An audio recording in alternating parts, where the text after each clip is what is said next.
I found a phone on the street, and it changed my life forever. Introduction, hook. If I hadn't picked up that phone, my life would have been completely different.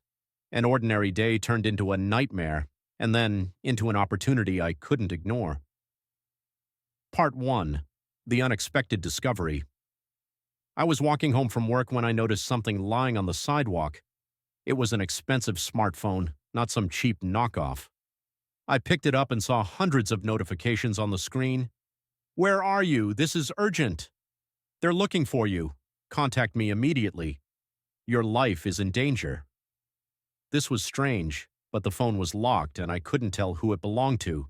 I thought, okay, I'll find the owner. Easy. But I had no idea what I was getting myself into. Part 2. The First Ominous Call. I was about to take the phone to the police when it suddenly rang. The number was hidden.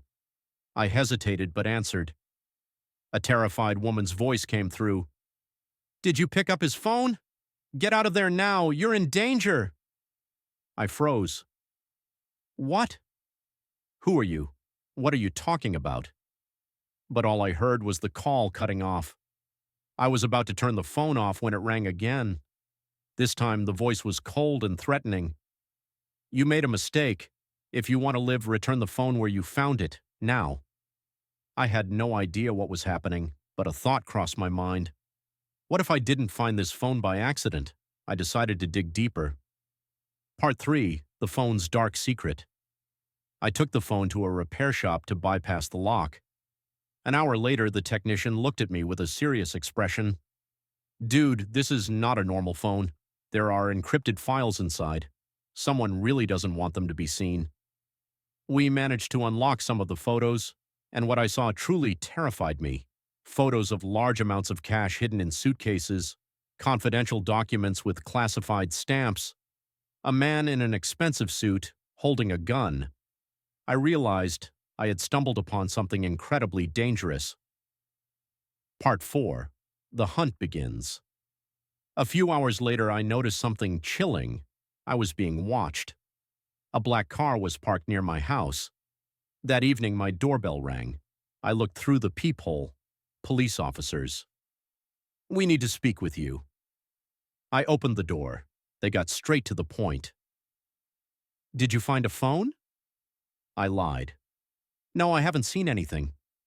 One of them smirked. "You're a bad liar. Hand over the phone or this will get worse for you." I realized these weren't real cops. I shut the door and locked it. A minute later, I heard the roar of an engine and screeching tires. They had left, but I knew they would be back. Part 5. Unraveling the Truth. I started researching the man in the photos. It turned out he was a businessman who had recently disappeared. News reports claimed he had fled the country, but the truth was much darker. He was dead, and his phone was never meant to end up in my hands. I realized this phone was the key to a massive conspiracy, and someone was willing to kill to get it back. Part 6. The Final Decision. I could have just thrown the phone away and tried to forget everything, but I made a different choice. I sent the files to journalists and the police. A week later, a huge corruption scandal shook the country. Several high-profile officials, were arrested. But the scariest part, I received a new message from an unknown number. "You did the right thing, but be careful. You're being watched." Conclusion. The final twist. Months have passed since that day. I changed my number, moved to a new place, became more cautious. But sometimes, I still feel like I'm being watched. Maybe it's just paranoia, or maybe this story isn't over yet. What would you have done in my place? Let me know in the comments.